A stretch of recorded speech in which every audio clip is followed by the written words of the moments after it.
vratit ću te samo na trenutak na početak razgovora, pošto me interesuje pre nego što nastavimo dalje priču. Rekla si da je internet jedna od 5 stvari koja je promenila svet. Koje su druge 4? Jel imaš to ili si samo rekla...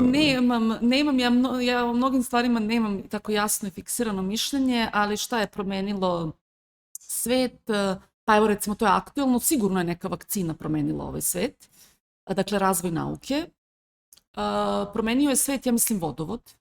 Mislim, neće mi niko ubediti da kanalizacija i vodovod nisu promenili ovaj svet. Sijalica je promenila svet. I promenio je svet otkriće Amerike. Definitivno. Možda je to ključna stvar. Ajmo sada, rekla si da je zapravo bavljanje umetnošću u suštini i na tom nivou na kojem se ti baviš jedan kreativni proces. Ja bih se tu zadržao malo na temi, ne znam koliko ti, mislim, verujem da ti je interesantno, ali ne znam koliko si se bavila time, pozabavio se tu temom kritike.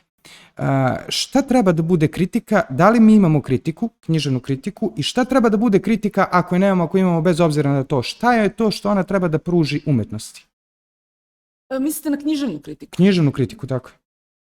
Ja ne pratim, ja nemam televizor od 2008. godine i ne čitam dnevne novine od 2014. godine. Posljednje dnevne novine koje sam kupovala, to su bila vikend izdanja Danasa i Politike, jer sam pratila Kulturni dodatak.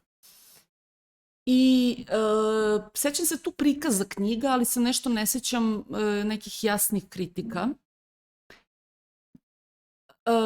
Tako da ja uopšte ne pratim medije i ja ne znam da li to uopšte postoji. Ono što bih ja očekivala od književne kritike je pre svega da bude nepristrasna, odnosno da bude nezainteresovana spram predmeta koji predstavlja.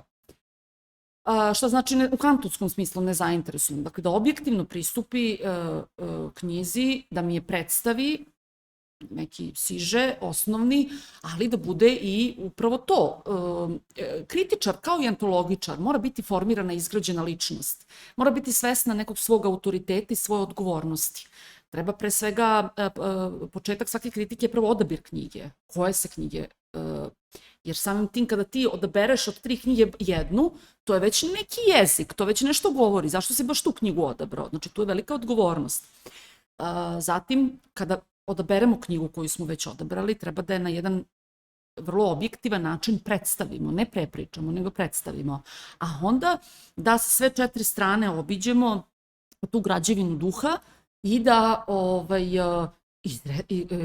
kažemo i svoj sud, ali da on bude utemeljen u činjenicama, da bude argumentovan. To je nešto što ja očekujem od kritike, ali domaću književnu kritiku ja ne pratim. Ja inače ne čitam, ja čitam stare knjige.